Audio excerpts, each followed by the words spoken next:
Hola a todos, mi nombre es Michelle y este es mi video de celebración porque yo gané 50 horas. So this is my celebration video because I have got to 50 hours of input in Dreaming of Spanish, which takes me into level 2, which is so exciting. So I just kind of want to share a little bit of like how I got there and then things that I've just been learning along the way through this process. So for the 50 hours of input, I've done 20 hours outside of the actual Dreaming in Spanish videos that are on the website. And so that mainly includes Peppa Pig, the Duolingo podcast, and maybe I had a few cartoons in there as well. And then I also probably did like a little some speaking, but probably more so of like the cartoons and things like that that I was watching outside of Dreaming Spanish. I've watched 199 videos on the Dreaming Spanish platform, and I have been practicing for 43 days with Dreaming Spanish.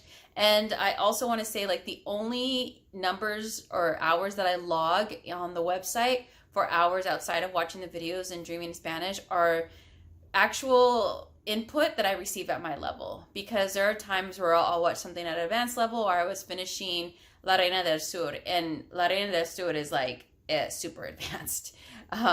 Like it's at an advanced level. And so for me, it's just really focusing on the input that I'm getting. For me, this is my choice, the input that I'm receiving at the level that I'm at in terms of comprehensible input. So that is the numbers that I logged. I didn't log anything extra there. And so now that I'm at level 2, in order to continue on to the next level, I'm going to complete 100 hours at this. So then by the end of level 2, I would have a total of 150 hours, which is once again really cool. As to another reason why I love Dreaming Spanish is because it comes with the posters, it comes with the levels.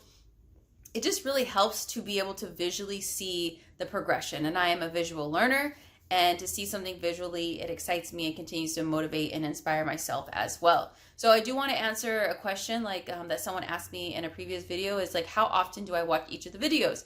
And I only watch each video once. And the reason for that is because there are so many videos. And when I first started doing the process in Dreaming Spanish, like I was kind of getting a little caught up in like, oh, I don't understand what that word is. And then I would go to Google Translate, which is not even recommended by Pablo.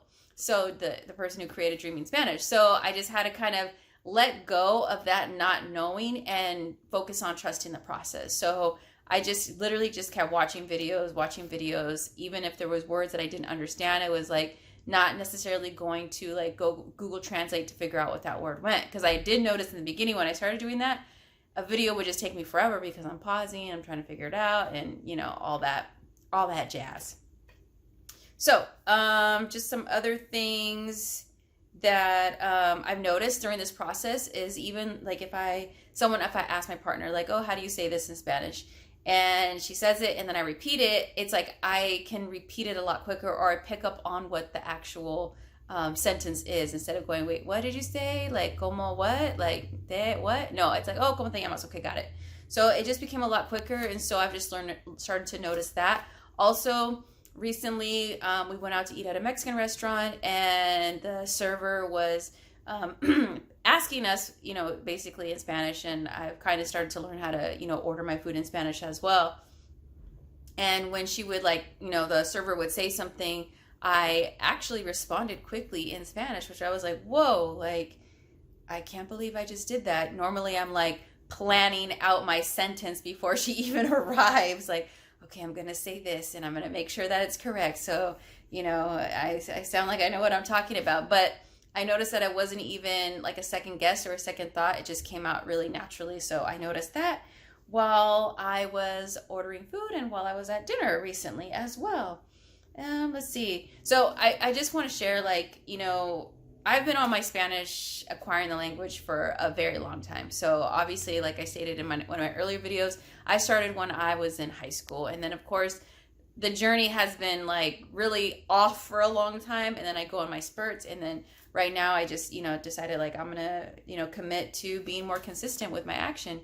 And so just like whether if it's like I fall off one day, or I fall off for 1 month, or I fall off from 1 year, it doesn't really matter. My message is to just keep going, because it's literally just a little tiny pieces of progress that you're going to have in your tool belt that you're going to be able to use along the way. So throughout my journey, like even if I stopped for 5, 6, 10 years, I still have little things that I've still kept and I've remembered that have helped me get to where I am right now. So keep going, keep going, keep going.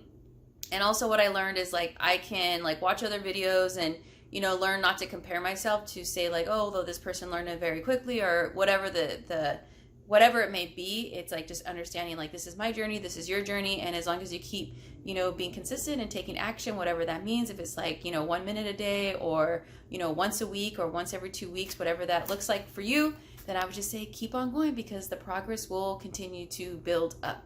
And yeah, so I will, you know, continue to create another video in terms if I get to level, when I get to level 2, and or if there's some other things that come up along the way that I'd like to share. Alrighty then, hasta próxima video, until the next video, ciao.